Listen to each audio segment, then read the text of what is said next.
Banang pensulur susu yagi baterai yaga kam didut bat banang kentiu susu yagi nega kam jongi panjba hapok kejela ban kamdut bat banang laro ban penmi kambun kedut napok kejela bat ban yuk penbiang hakleng jaga jong kejela da kedut ke babah ke Directorate of Dairy Development kala IT yagi kali kedut bat ki kali ban tes ya kedut lengba jong NPDD syaki khat parat ligi Dairy Cooperative Society ha kejingilang ke bala pelong mentah kesengi ha Central Dairy Campus Hamauyong.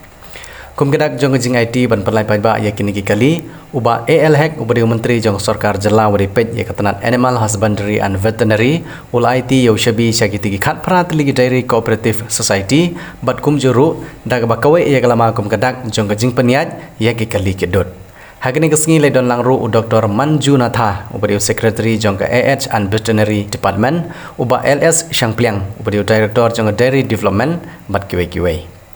Menteri ulakot ru ia Gerusimet bakini trilang bat ke sarkar hakaban la ban penmi kambun kedut badru kene kam kan long gawai nagi kam ki ban la ban ai kam ajam iki kon samla jong ajalla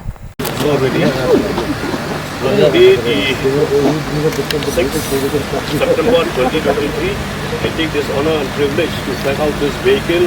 and hand over already hand over to the Cooperative Society and I flag off for the inauguration.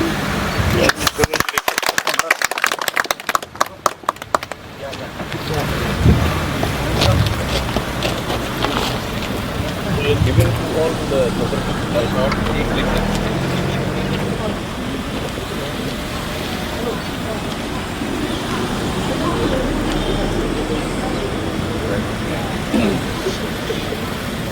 but they are their daily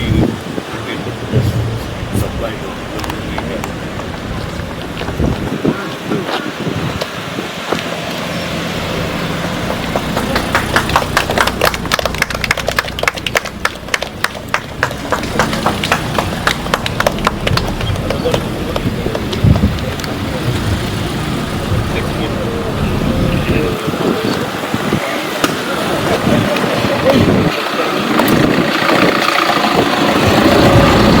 I request all of you to kindly take a round of applause.